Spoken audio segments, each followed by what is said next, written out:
இயேசுவின் நாமத்தில் மறுபடியும் உங்களை வாழ்த்துகிறேன். प्रभु यीशु मसीह के नाम से फिर से आपका अभिवादन करता हूँ. இந்த பகல் வேளையிலே பிதா குமாரன் பரிசுத்த ஆவியானவரை குறித்து உங்களோடு பேசும்படியாய் விரும்புகிறேன். इस दिन के समय में पिता पुत्र और पवित्र आत्मा के विषय में आपसे बात करना चाहता हूँ. நாம் ஆராதிக்கிற தேவன் பிதா குமாரன் பரிசுத்த ஆவியானவர் என்று பரிசுத்த வேதாகமம் நமக்கு சொல்லுகிறது. हम जिसकी आराधना करते हैं वो पिता पुत्र और पवित्र आत्मा है, ऐसा पवित्र शास्त्र कहती है. ஒரே தேவன் மூன்று நபர்களில் காணப்படுகின்றார். एक ही परमेश्वर तीन व्यक्तियों में पाया जाता है. பிதா குமாரன் பரிசுத்த ஆவியானவர் पिता पुत्र और पवित्र आत्मा ஒரே தன்மை உள்ளவர்கள், एक ही स्वभाव से भरे हुए, ஒரே எண்ணம் கொண்டவர்கள், एक ही भावनाओं से भरे हुए, வேற்றுமை என்பது ஒரு சிறு துளியும் இல்லாதவர்கள், अलगाव की भावना का एक बूंद भी नहीं. மூன்று ஆள் தத்துவங்கள் तीनों में एक प्रकार का சேர்ந்து ஒரே தேவன். मिलाकर एक ही परमेश्वर. இது புரிந்து கொள்ள ஆச்சரியமானதாக இருக்கும். ये सभी समझ लें, ये बहुत ही आश्चर्यचकित होगा. மனித அறிவுக்கு அப்பாற்பட்டவர் தேவன் என்பதை முதலாவது நாம் புரிய வேண்டும். हम ये समझ जाएं कि जो परमेश्वर है वो मनुष्य की बुद्धि से बिल्कुल परे है. யோபின் புஸ்தகம் 11ஆம் அதிகாரம் 7ஆம் வசனத்திலே अय्यूब की पुस्तक 11वां अध्याय और 7वें वचन में சோப்பார் என்பவர் யோபுவுக்கு சொல்லுகிறார், सोपार एक व्यक्ति யோபு से कहता है, தேவனுடைய அந்தரங்க ஞானத்தை நீர் ஆராய்ந்து சர்வ வல்லவருடைய சம்பூரணத்தை நீர் அறியக்கூடுமோ என்று சொல்லுகிறார். वो कहता है कि तू परमेश्वर का गुण भेद पा सकता है, तू सर्वशक्तिमान का मर्म पूरी रीति से जान सकता है. மனிதனுடைய அறிவின் உச்சக்கட்டத்திலும் மனிதன் தேவனை தெளிவாய் அறிந்து கொள்ள இயலாதவனாகவே இருக்கின்றான். मनुष्य अपनी जो समझ की बुद्धि से परमेश्वर को जान नहीं सकता. ஆனால் நாமோ தேவனோடு வாழுகின்ற பாக்கியம் பெற்றிருக்கிறோம். लेकिन हम सभी इस बात से आशीषित हैं कि हम उसको जान सकते हैं. இப்பொழுது அவருடைய ஆவியின் மூலமும் அவருடைய வசனத்தின் மூலமும் அவரை அறிந்து கொண்டே இருக்கின்றோம். अब हम जो है उसकी पवित्र आत्मा के द्वारा, उसकी समझ के द्वारा उसे और जान रहे हैं. ஆனால் இயேசு வருவார், அப்பொழுது நாம் இயேசுவோடு சேர்க்கப்படுவோம். जब यीशु आएंगे हम उसके साथ उठा लिए जाएंगे. அன்று தேவன் இருக்கிற வண்ணமாகவே அவரை நாம் கண்ணால் காண்போம். और जैसे हम परमेश्वर होंगे वैसे ही हम अपनी आंखों से उसे देखेंगे. அப்பொழுது நாம் பிதா குமாரன் பரிசுத்த ஆவியானவரின் ரகசியத்தை தெளிவாய் அறிந்து கொள்வோம். उस समय में हम पिता पुत्र और पवित्र आत्मा के उस भेद को साफ रीति से जान पाएंगे. ஹல்லேலூயா. हालेलुया. இன்றைக்கு நாம் வசனங்களின் அடிப்படையில் சில காரியங்களை உங்கள் முன்னே வைக்க விரும்புகிறேன். आज के दिन वचन के आधार पर कुछ कार्यों को आपके सामने रखना चाहता हूँ. முதலாவதாக மூன்று ஆள் தத்துவங்கள், तीन व्यक्तियों के स्वभाव के बारे में, 3 persons, மூணு ஆள் தத்துவங்கள். तीन व्यक्तियों के बारे में. மத்தேயு சுவிசேஷம் 3ஆம் அதிகாரம் मत्ती रचित सुसमाचार 3रा अध्याय 16-17 ஆகிய வசனங்களிலே 16 और 17 वचनों में இந்த மூன்று நபர்கள் தெளிவாக காண்பிக்கப்பட்டிருக்கின்றது. इन तीन व्यक्तियों को साफ रीति से बताया गया है. வாசிக்கலாம் 16-17 வசனங்கள். இயேசு ஞானஸ்நானம் பெற்று ஜலத்திலிருந்து கரையேறின உடனே இதோ வானம் அவருக்கு திறக்கப்பட்டது. தேவ ஆவி புறாவை போல இறங்கி தம்மேல் வருகிறதை கண்டார். அன்றியும் வானத்திலிருந்து ஒரு சத்தம் உண்டாகி, இவர் என்னுடைய நேசகுமாரன், இவரில் பிரியமாயிருக்கிறேன் என்று உரைத்தது. இங்கே மூன்று ஆள் தத்துவங்கள் தெளிவாய் ஒரே இடத்தில் வெளிப்பட்ட அழகிய சம்பவம் எழுதப்பட்டிருக்கிறது. यहाँ पर तीनों व्यक्ति को मिलाकर एक व्यक्ति के बारे में बताया गया, वो सुंदर रीति से घटना को बताया है. இயேசு கிறிஸ்து மனுஷகுமாரனாக பூமியிலே நின்று கொண்டிருக்கின்றார். यीशु मनुष्य के पुत्र में होकर इस पृथ्वी पर आए. அது அந்த ஆள் தத்துவம் தெளிவாக எல்லாருடைய கண்களுக்கும் தெரிகிறது. और उस व्यक्ति का स्वभाव सभी के आंखों में दिखाई देता है. அதே நேரத்திலே பரிசுத்த ஆவியானவர் பரலோகத்திலிருந்து இயேசுவுக்கு நேராக வந்து கொண்டிருக்கிறார். उसी समय में पवित्र आत्मा स्वर्ग से यीशु के ऊपर आ रहा है. அவர் புறாவின் ரூபம் கொண்டு வந்தார் என்று எழுதப்பட்டிருக்கிறது. और ऐसा लिखा कि वो कबूतर के रूप में आया. ஆகவே பரிசுத்த ஆவியானவரும் ஒரு தனி ஆள் தத்துவம் என்பது அங்கே தெளிவுபடுத்தப்படுகிறது.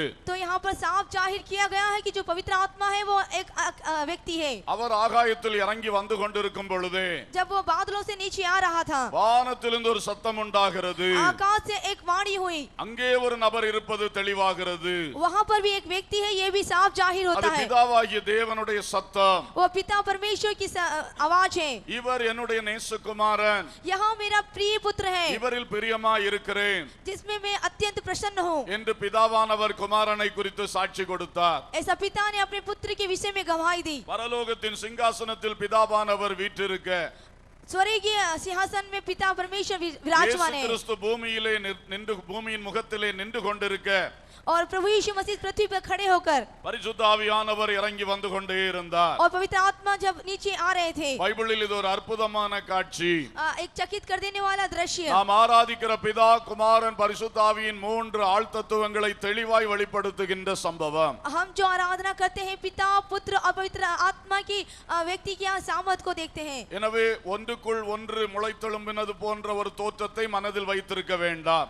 इसके लिए एक उत्पन्न होगा ऐसा मन में विचार ना करें। 3 தனி ஆழ் தத்துவங்கள், तीनों एक अलग अलग व्यक्ति 3 हैं, நபர்கள். वो 3 व्यक्ति हैं। அல்லேலூயா. हालेलुया। ஆனால் 3 தெய்வங்கள் அல்ல, लेकिन वो 3 परमेश्वर ऐसा நம்முடைய नहीं, தேவன் ஒருவர். हमारा परमेश्वर एक ही है। அல்லேலூயா. हालेलुया। எலோஹிம் தெய்வம். एलोही परमेश्वर। ஆதியிலே தேவன் வானத்தையும் பூமியையும் சிருஷ்டித்தார்.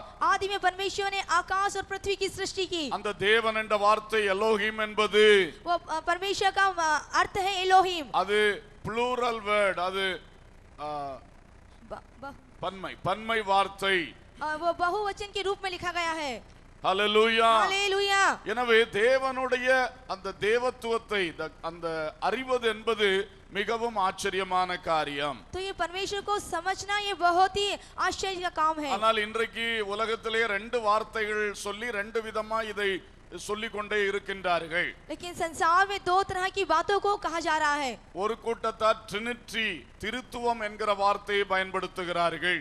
एक समूह त्रिएक ऐसा वो शब्द का प्रयोग कर रहे हैं। சுருக்கமாய் சொன்னால் a group of 3 persons, 3 நபர்களின் கூட்டு என்பது அதனுடைய அர்த்தம். यदि संक्षिप्त में कहा गया तो वो 3 व्यक्तियों का एक छोटा सा समूह। அல்லேலூயா. हालेलुया। அது தெளிவாக பைபிளில் வெளிப்படுத்தப்பட்டிருக்கவும் செய்கிறது. बाइबल में इसको साफ जाहिर किया गया है। இன்னொரு கூட்டத்தார் ட்ரையூன் காட் என்று சொல்லுகிறார்கள். और एक समूह ट्रायन गॉड के नाम से इसको बताता है, திரியேக தெய்வம். वो भी त्रिएक परमेश्वर। அவர்களுடைய கருத்து उनका ऐसा अभिप्राय है, ஒன்றிலிருந்து 3ஆக நிற்கிறது, एक में से 3 खड़े हैं, அல்லது 3 பங்குகள் ஒன்றாய் சேர்ந்த ஒரு அனுபவம் என்று சொல்வார்கள். नहीं तो तीनों का एक भाग ऐसा अनुभव कहते हैं। பொதுவாக இதை பார்க்கும் பொழுது வித்தியாசங்கள் நமக்கு தெரிவதில்லை. आमतौर पे जब हम देखते हैं तो इसमें अंतर दिखाई नहीं देता। ரொம்ப ஆழமாக போய் ஒவ்வொரு கருத்துகளையும் எடுத்து வைத்து அதை பிரித்து பேசுகின்றார்கள். गहराई से जाकर एक एक का अर्थ रखकर उसको समझाया गया है। ஆனால் இந்த 2 வார்த்தையுமே பைபிளில் இல்லை. लेकिन ये दोनों शब्द बाइबल में नहीं पाए பைபிளில் जाते। சொல்லப்பட்டது பிதா குமாரன் பரிசுத்த ஆவியானவர். बाइबल में जो कहा गया है वो पिता पुत्र और पवित्र आत्मा। அல்லேலூயா. हालेलुया। எனவே அதில் ஆழத்தில் போய் நம்மை நாமே குழப்பிக் கொள்ள வேண்டிய தேவை இல்லை. इसलिए इस बात की गहराई को पहुंचने में अपने आप को उलझाने की நாம் आवश्यकता அறிந்து नहीं। கொள்ள வேண்டியது மிக முக்கியமான காரியங்கள் பைபிளில் இருக்கிறது. जो बाइबल में है हम उसे समझे, यही मुख्य बात है। அதில் ஒன்று, நம்முடைய தேவன் 3 நபர்களாக வெளிப்படுகிறார் என்பது மிக முக்கியமான உண்மை. उसमें से यह है कि हमारा जो परमेश्वर 3 व्यक्तियों से वो प्रकट होता है। அதற்கு சிறந்த எடுத்துக்காட்டு நான் இப்பொழுது சொன்ன வேத பகுதி. और उसका अच्छा उदाहरण है जो मैंने बताया, यहाँ वचन। அல்லேலூயா. हालेलुया। இரண்டாவதாக दूसरी बात, 3 நாமங்கள், 3 नाम, 3 names. 3 नाम। மத்தேயு 28ஆம் அதிகாரம் 19ஆம் வசனத்தில் இயேசு தெளிவாக சொன்னார். मत्ती 28वां अध्याय 19वें वचन में प्रभु ने साफ रीति से कहा। வாசியுங்கள். ஆகையால் நீங்கள் புறப்பட்டு போய் சகல ஜாதிகளையும் சீஷராக்கி பிதா குமாரன் பரிசுத்த ஆவியின் நாமத்திலே அவர்களுக்கு ஞானஸ்நானம் கொடுத்து. பிதா குமாரன் பரிசுத்த ஆவியின் நாமத்திலே ஞானஸ்நானம் கொடுக்க வேண்டும் என்று இயேசு கட்டளையிட்டார். यीशु ने ये आज्ञा दी कि पिता पुत्र और पवित्र आत्मा के नाम से बपतिस्मा दो। இது இயேசுவினுடைய கட்டளை என்பதையும் திரும்ப வலியுறுத்தி சொல்லுகிறேன். ये यीशु की आज्ञा है, फिर से मैं इसको बताना चाहता हूँ। பிதா குமாரன் பரிசுத்த ஆவியின் நாமத்திலே ஞானஸ்நானம் கொடுங்கள்.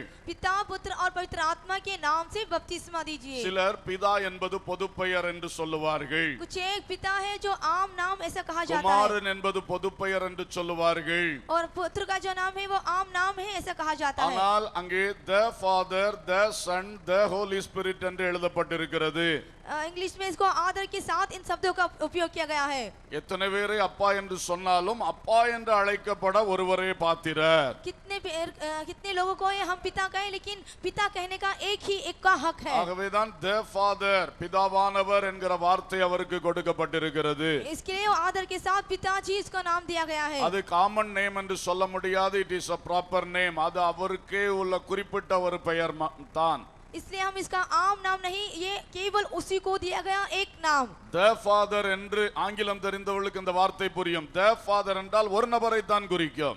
जो इंग्लिश जानते हैं, द फादर बोलने से वो एक ही व्यक्ति को बताता है। சும்மா ஃபாதர்னு சொன்னா எல்லா அப்பாக்களையும் குறிக்கும். यदि फादर कहे तो वो सभी पिताओं को बताता है। ஆகவே the father என்பது ஒரு குறிப்பிட்ட நபரை குறிக்கின்ற வார்த்தை. तो ये यहाँ पर जो द फादर है वो एक ही व्यक्ति को बताता है। ஹalleluya. हालेलुया।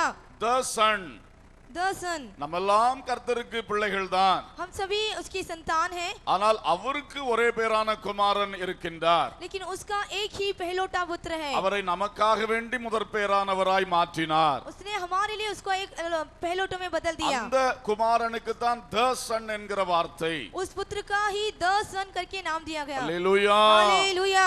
உலகத்தில் எத்தனையோ ஆவிகள் இருக்கலாம். इस संसार में कितनी ही आत्मा क्यों नहीं हो, பரிசுத்த ஆவியானவர் ஒருவரே. जो पवित्र आत्मा है वो एक ही है। the holy spirit என்று எழுதப்பட்டிருக்கிறது.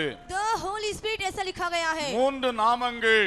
3 नाम। இந்த நாமத்தை சொல்லி ஞானஸ்நானம் கொடுங்கள் என்று இயேசு கட்டளையிட்டார். यीशु ने ये आज्ञा दी कि इन नामों को देकर बपतिस्मा दें। இந்நாட்களில் இந்த ஞானஸ்நானத்தில் எந்த நாமத்தை உச்சரிக்க வேண்டும் என்பதிலும் अनेक குழப்பங்கள் உண்டு. इन दिनों ये बहुत से इस बात को उलझा रहे हैं कि बपतिस्मा के समय किस नाम को बोला जाए। சிலர் சொல்லுவார்கள் பிதா குமாரன் பரிசுத்த ஆவியின் நாமம் சொல்லக்கூடாது, இயேசு கிறிஸ்துவின் நாமத்தில் என்றுதான் சொல்ல வேண்டும் என்பார்கள். कुछ एक कहते हैं कि पिता पुत्र पवित्र आत्मा नहीं, केवल यीशु के नाम से बपतिस्मा देना चाहिए। அவர்கள் அதற்கு மேற்கோள் காட்டுகிற ரெண்டு முக்கிய வசனங்கள். वो इस बात को जाहिर करने का 2 वचन बताते हैं। அப்போஸ்தலர் 2:38 प्रेरित की काम 2 और 38वां वचन। பேதுரு சொல்லுகிறார் இயேசு கிறிஸ்துவின் நாமத்தினால் ஞானஸ்நானம் பெற்றுக் கொள்ளுங்கள். पतरस ने कहा कि यीशु के नाम से बपतिस्मा ले लो। அப்போஸ்தலர் 19:5 प्रेरित की काम 19 और उसका 5वां वचन। கர்த்தராகிய இயேசுவின் நாமத்தினாலே ஞானஸ்நானம் பெற்றார்கள் என்று லூக்கா எழுதுகிறார். लूका यहाँ पर लिखता है कि यीशु के नाम से बपतिस्मा लिया। இந்த ரெண்டு வார்த்தைகளை வைத்துக் கொள்கிறார்கள். इन दोनों वचनों को वो रखते हैं। இதை குறித்து நாம் சற்று கவனிப்போம். इस बात में हम जरा ध्यान दें। ஏன் இயேசு கிறிஸ்துவின் நாமம் என்று அப்போஸ்தலர்கள் உச்சரித்தார்கள்? क्यों यीशु मसीह का नाम प्रेरितों ने बताया? அவர்கள் ஞானஸ்நானம் கொடுக்கும் பொழுது இதை உச்சரித்ததாக இல்லை. उन्होंने बपतिस्मा लेते समय इस शब्द का उपयोग नहीं இந்த किया। ஞானஸ்நானத்தை பெற்றுக்கொள்ளுங்கள் என்று சொல்லும் பொழுது இதை சொன்னார்கள். इस बपतिस्मा को ग्रहण करो इसके लिए कहा। ஒன்று, पहला, அந்த காலத்தில் ரெண்டு வித ஞானஸ்நானங்கள் இருந்தன. उन समयों में 2 प्रकार की बपतिस्मा होते थे। இயேசுவின் ஊழியத்திற்கு முன்னே யோவான் ஸ்நாபகனுடைய முன்னோடுகிற ஊழியம் ஆரம்பித்தது. यीशु मसीह के पहले यूहन्ना का बपतिस्मा ऐसा कहा गया। பப்திஸ்மா முன்னோடுகிற ஊழியம் ஆரம்பித்தது. उसकी पहले की सेवा प्रारंभ हुई। அப்பொழுது யோவான் ஸ்நாபகன் ஒரு ஞானஸ்நானத்தை கொடுத்தார். उस समय यूहन्ना बपतिस्मा दाता ने बपतिस्मा दिया। அந்த ஞானஸ்நானத்தில் எந்த நாமமும் சொல்லப்படுவதில்லை. उस नाम में किसी एक प्रकार का नाम नहीं लिया गया। யோவானிடத்தில் வந்து பாவத்தை அறிக்கையிடுவார்கள்.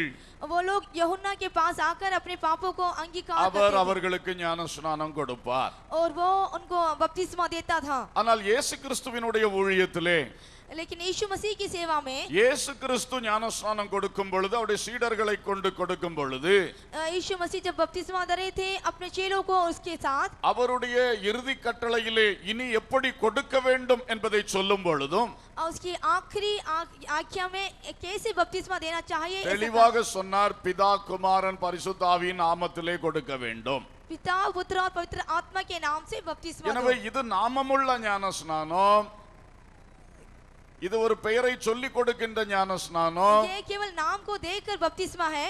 அந்த யோவான் கொடுத்தது பெயரே உச்சரிக்காத ஒரு ஞானஸ்நானம். जो यूहन्ना बपतिस्मा ने दिया वो केवल नाम को ना देकर। இந்த இரண்டுக்கும் வித்தியாசத்தை மக்கள் புரிந்து கொள்வதற்கு ஏதுவாக इन दोनों के बीच के अंतर को लोग समझने के लिए அப்போஸ்தலர்கள் இயேசுவின் நாமத்தில் உள்ள ஞானஸ்நானத்தை பெற்றுக் கொள்ளுங்கள் என்று சொன்னார்கள். प्रेरितों ने कहा कि यीशु मसीह का नाम से बपतिस्मा लो।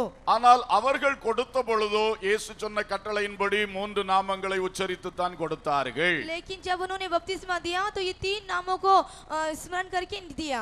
அதற்கு பைபிளில் இருக்கிற ஒரு அழகான ஆதாரத்தை நான் உங்களுக்கு காண்பிக்கும்படியாய் விரும்புகின்றேன். उसके लिए एक सुंदर आधार इस बाइबल में जो बताया गया मैं बताना चाहता हूँ। அப்போஸ்தலர் நடபடிகள் 19ஆம் அதிகாரத்தை எடுத்துக்கொள்வோம். प्रेरितों के काम 19वां अध्याय निकाल அங்கே लीजिए। முதல் 5 வசனங்களிலே उसमें पहले 5 वचनों में ஒரு சம்பவம் அழகாக எழுதப்பட்டிருக்கின்றது.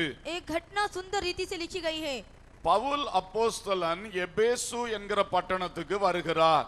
जो पौलुस थे वो इफुसु की नगर में आया। அங்கே வரும் பொழுது சில சீஷர்களை காண்கிறார். वहाँ आकर कुछ चेलों को देखता है। அவர்களை பார்த்த உடனே उनको देखते तुरंत ही 2ஆம் வசனம் கவனியுங்கள். दूसरा वचन ध्यान பவுல் दीजिए। அவரிடத்தில் கேட்கிறார், पौलुस कहते हैं நீங்கள் விசுவாசிகள் ஆன போது பரிசுத்த ஆவியை பெற்றீர்களா என்று கேட்டான். क्या तुमने विश्वास करते समय पवित्र आत्मा पाया है? பவுலின் கேள்விக்கு அவர்கள் கொடுத்த பதில், पौलुस के उस प्रश्न का उन्होंने उत्तर दिया, பரிசுத்த ஆவி உண்டென்பதை நாங்கள் கேள்விப்படவே இல்லை என்றார்கள். उन्होंने कहा कि हम तो पवित्र आत्मा की चर्चा भी नहीं सुनी। உடனே பவுல் டக்கென்று இன்னொரு கேள்வியை போட்டார். तुरंत पौलुस एक और प्रश्न पूछते हैं। 3ஆம் வசனம், तीसरा वचन, அப்படியானால் நீங்கள் எந்த ஞானஸ்நானம் பெற்றீர்கள்? तो फिर तुमने किस बपतिस्मा को लिया? நல்லா கவனிங்க, अच्छी तरह ध्यान दीजिए। பரிசுத்த ஆவியை பற்றி கேள்விப்படவே இல்லை. इन्होंने पवित्र आत्मा के बारे में सुना ही नहीं। உடனே பவுல் அப்படியே ஷார்ட் பேக் மாதிரி டக்கென்று கேட்கிறார், அப்ப என்ன ஞானஸ்நானம் பெற்றீங்க? तुरंत पौलुस कहते हैं, तो फिर तुमने किसका बपतिस्मा लिया? அவங்க சொன்னாங்க, யோவான் கொடுத்த ஞானஸ்நானம் பெற்றோம். उन्होंने कहा यूहन्ना का बपतिस्मा। அப்ப பவுல் விளக்கம் சொல்லி கொடுத்தார். उस समय उस बात का अर्थ पौलुस ने बताया। இது யோவான் கொடுக்கிற ஞானஸ்நானம் அல்ல, ये यूहन्ना ने दिया हुआ அது बपतिस्मा नहीं, போதுமானது அல்ல. वो काफी नहीं होगा। நீங்கள் கர்த்தராகிய இயேசுவின் நாமத்தில் உள்ள ஞானஸ்நானத்தை பெறணும்.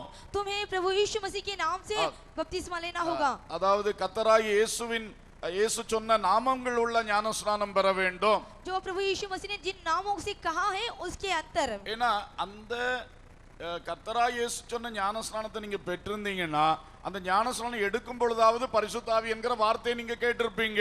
यदि तुमने यीशु का नाम से लिया है तो उस समय आपने पवित्र आत्मा का नाम सुना होगा। அப்படி ஒரு பேரே எங்களுக்கு தெரியாதுன்னு இவர்கள் சொன்னார்கள். उन्होंने कहा इस तरह के कोई नाम को हमने नहीं सुना। உடனே அவருக்கு சிந்தனை வந்தது, எந்த ஞானஸ்நானம் பெற்றாய்? तुरंत उनका विचार आया, तो फिर किस प्रकार का அதிலே बपतिस्मा ஒரு लिया? தெளிவு கிடைக்கிறது. उसमें एक सफाई आती है। அங்கே அவர்கள் கொடுத்த ஞானஸ்நானம் இயேசு சொன்னபடியான ஞானஸ்நானம் தான். वहाँ पर उन्होंने जो बपतिस्मा दिया वो यीशु ने कहा था वही था। அல்லேலூயா. हालेलुया। பிந்தின நாட்களில் இப்படிப்பட்ட விபரீதங்கள் வந்துவிட்டன. उसके बाद में कुछ में अंतर आ गया।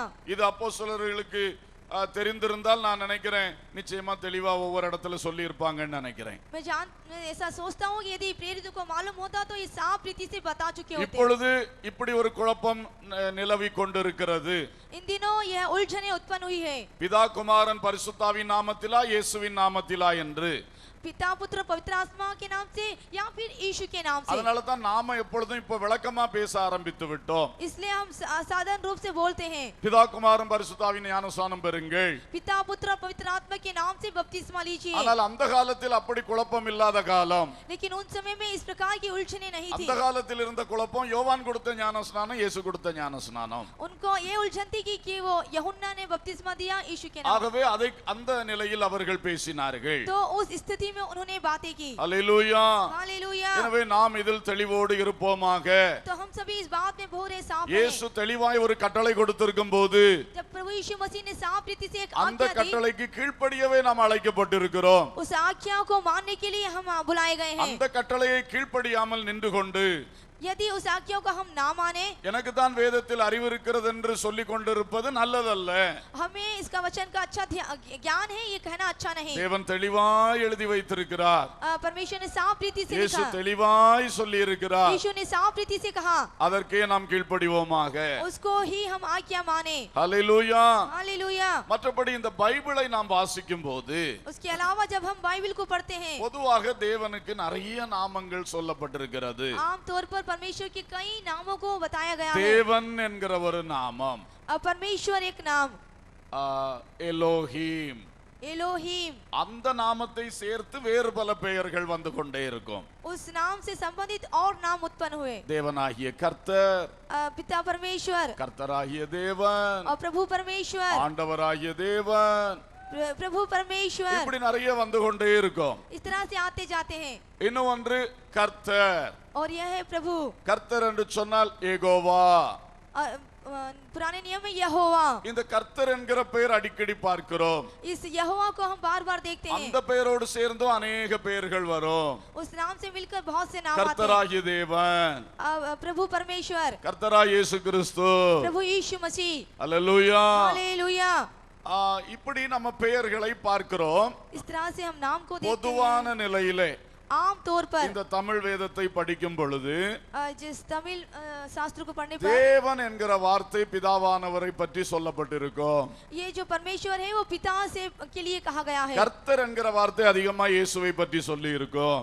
और वहाँ पर प्रभु को प्रभु यीशु मसीह के लिए कहा गया है। ஆவியானவரை ஆவியானவர் என்று சொல்லி இருக்கும். और पवित्र आत्मा को पवित्र आत्मा कहा गया है। ஆனால் பொதுவான நிலையில் लेकिन आम रूप से சில இடங்களில் மாற்றி பயன்படுத்தப்பட்டிருக்கிறது. कुछ एक स्थानों पर उसको बदलाव आया है। எனவே தமிழ் வேதத்தை படிக்கும் பொழுது இனி இந்த கவனத்தோடு நீங்கள் படியுங்கள். इसलिए तमिल बाइबल शास्त्र को पढ़ते समय अब इस ध्यान से पढ़ें। அல்லேலூயா. हालेलुया। நம்முடைய தேவன் 3 நாமங்களோடு இருக்கின்றார். हमारा जो परमेश्वर है 3 नामों के 3 साथ है। நபர்கள், அவர்களுக்கு 3 நாமங்கள். 3 व्यक्ति और उनके 3 नाम। அப்ப 3 ஐடென்டிட்டிஸ் இருக்கிறத தெளிவா இவைகள் நமக்கு காட்டுகிறது. तो तीनों का अपना एक परिचय है, इस बात को बताता है। மூன்றாவதாக तीसरी बात, 3 ஆளுகைகளை குறித்து நான் சொல்லும்படியாய் விரும்புகிறேன். 3 प्रकार के राज्यों के बारे में बताना चाहता हूँ। 3 ஆளுகைகள். 3 प्रकार के राज्य। பிதாவானவர் எப்பொழுதும் ஆளுகை செய்கிறவர். पिता परमेश्वर हमेशा राज्य करते हैं। The eternal reign of the Father, பிதாவானவருடைய சதாகால ஆளுகை எப்பொழுதும் இருக்கிறது. हमारे पिता परमेश्वर का जो राज्य है वो युगानी युग का है। 146 சங்கீதம் 10வது வசனம், 146वां भजन और उसका 10वां वचन, கர்த்தர் சதாகாலங்களிலும் அரசாளுகிறார். परमेश्वर युगानी युग राज्य करता है। சியோனே, உன் தேவன் தலைமுறை தலைமுறையாகவும் ராஜரிகம் பண்ணுகிறார். हे सियोन, यहोवा सदा के लिए राज्य करता है। அல்லேலூயா. हालेलुया। சங்கீதம் 145:13 சொல்லுகிறது, 145वां और 15वां कहता है, உம்முடைய ராஜ்யம் சதா காலங்களிலும் तेरा राज्य युगाने युग का உள்ள ராஜ்யம், राज्य, உம்முடைய ஆளுகை தலைமுறை தலைமுறைக்கும் உள்ளது. और परमेश्वर पीढ़ी पीढ़ी इधर राज्य करेगा। தேவனாகிய கர்த்தர், பிதாவாகிய தேவன் எப்பொழுதும் சகலத்தையும் ஆளுகை செய்கிறவர். जो हमारा परमेश्वर है, पिता परमेश्वर हमेशा राज्य करने वाला है। அதே வேளையில் பூமியிலே மனுக்குலம் என்கிற திட்டத்தை அவர் தொடங்கின பிற்பாடு, तभी इस पृथ्वी पर वो मनुष्य को रखने के बाद, இந்த பூமியில் மனுக்குலம் என்ற திட்டத்தை நிறைவேற்றுவதற்காக इस पृथ्वी पर मनुष्य की योजना को पूरा करने के लिए பூமியின் மேல் சில காரியங்களை அவர் செய்தார். इस पृथ्वी पर कुछ एक कार्य को उसने किया। குறிப்பாக विशेष रूप से தன் குமாரன் இயேசு கிறிஸ்துவை பூமிக்கு அனுப்பின பொழுது, अपने पुत्र प्रभु यीशु मसीह को इस पृथ्वी पर भेजकर, இயேசு கிறிஸ்து சிலுவையில் ஏறி முழு மனுக்குலத்தின் மீட்புக்காக தன்னை பலியாக்கினார். यीशु मसीह ने क्रूस पर अपने आप को बलिदान करके पूरे मनुष्य, पूरी संसार के लोगों के लिए वो बलि हुआ। அந்த சிலுவையிலே இயேசு பிசாசோடு ஒரு பெரிய யுத்தத்தை செய்தார் என்பது உண்மை. उस क्रूस पर प्रभु यीशु मसीह ने शैतान से एक बड़े युद्ध को किया, ये सच है। எனவே கல்வாரி யுத்தத்தின் முடிவிலே इसलिए उस क्रूस के युद्ध के अंत में இயேசு சாத்தானை ஜெயித்தார். यीशु ने उस शैतान पर जय ली। அப்பொழுது அவர் பரிசுத்த ஆவியின் ராஜ்யத்தை இந்த உலகிலே ஸ்தாபித்தார். उस समय पवित्र आत्मा के राज्य को इस संसार में स्थापित किया। அல்லேலூயா. हालेलुया। गया। அந்த பரிசுத்த ஆவியின் ராஜ்யத்தில் தான் நாம் இப்பொழுது வாழ்ந்து கொண்டிருக்கின்றோம். उस पवित्र आत्मा के राज्य में हम इन दिनों जीवन जी रहे हैं। இது பரிசுத்த ஆவியின் காலம், यह पवित्र आत्मा का समय है, சபையின் காலம். ये कलीसिया का समय है। ஹல்லேலூயா. हालेलुया। இதை இயேசு உலகில் வாழும் பொழுதே சொல்லி இருக்கிறார். प्रभु यीशु मसीह जब इस संसार में जी रहे थे उन्होंने तब कहा। மத்தேயு 12:28 பார்க்கிறோம். मत्ती 12 और 28 में कहते हैं, நான் தேவனுடைய ஆவியினாலே பிசாசுகளை துரத்துகிறபடியினால் தேவனுடைய ராஜ்யம் உங்களிடத்தில் வந்திருக்கிறது என்று இயேசு கூறினார். यीशु ने कहा कि मैं यीशु के नाम से दुष्ट आत्मा को भगाता हूँ। इसका मतलब ये हुआ कि परमेश्वर का राज्य तुम्हारे मध्य आ गया है। இயேசு உலகத்தில் வந்து செய்த ஊழியம் பரிசுத்த ஆவியில் நிறைந்து செய்தார். प्रभु जब इस संसार में सेवा कर रहे थे पवित्र आत्मा से भर कर रहे थे। ஞானஸ்நானம் பெற்ற உடனே பரிசுத்த ஆவியானவர் அவர் மேல் வந்து இறங்கினார். जब उन्होंने बपतिस्मा लिया पवित्र आत्मा तुरंत उनके ऊपर आ गया। அப்போஸ்தலர் 10:38 படிக்கிறோம், தேவன் இயேசு கிறிஸ்து நசரேயனாகிய இயேசுவை பரிசுத்த ஆவியினாலும் வல்லமையினாலும் அதிகமாய் நிரப்பி இருந்தார். और प्रेरितों के काम 10वां अध्याय 38वें वचन में लिखा है कि परमेश्वर ने कि यीशु नासरी को पवित्र आत्मा की सामर्थ और अभिषेक किया। எனவே உலகத்திலே அவர் பரிசுத்த ஆவியின் வல்லமையால் நிறைந்து ஊழியத்தை செய்தார். तो इस संसार में उसने पवित्र आत्मा से भरकर सेवा की। எனவே அவர் பரிசுத்த ஆவியின் ராஜ்யத்தை ஸ்தாபிக்க வந்தார். तो वो पवित्र आत्मा के राज्य को यहाँ पर स्थापित करने आया। யோவான் 16:13 சொன்னார், यूहन्ना 16 और 14 में कहा, சத்திய ஆவியாகிய அவர் வரும்போது சகல சத்தியத்துக்குள்ளும் உங்களை நடத்துவார் என்று சொன்னார். जब सत्य का आत्मा आएगा तब तुम्हें सत्य में वो चलाएगा। பரிசுத்த ஆவியானவர் நடத்துவார் என்று குறிப்பிட்டார். और चलाएगा पवित्र आत्मा ऐसा कहा गया। அப்போஸ்தலர் 20:28 படிக்கிறோம், प्रेरितों के काम 20 और 28 में पढ़ते हैं, தமது சபையை மேய்ப்பதற்கு பரிசுத்த ஆவி உங்களை கண்காணிகளாக வைத்த மந்தை என்று எழுதப்பட்டிருக்கிறது. यहाँ पर लिखा है कि झुंड की चौकसी करो कि जिससे पवित्र आत्मा ने तुम्हें तो अध्यक्ष ठहराया है। பரிசுத்த ஆவியானவர் தான் தேவ ஊழியர்களை அழைத்து நியமிக்கிறார். ये पवित्र आत्मा ही अपने सेवकों को सेवा के लिए ठहराता है। இவைகளில் எல்லாம் பரிசுத்த ஆவியானுடைய ஆளுகை நாம் படிக்கின்றோம். ये सब पवित्र आत्मा का राज्य है, हम पढ़ते हैं। அவர் இந்த நாட்களில் நம்மை ஆளுகை செய்து நடத்துகின்றார். वह इन दिनों हम पर राज्य करके हम वो चलाता है। இயேசு கிறிஸ்து சிலுவையில் செய்த அந்த பலியினுடைய பலன் பூரணம் அடைவதற்காக பரிசுத்த ஆவியானவர் ஆளுகை செய்து நடத்தி வருகின்றார்.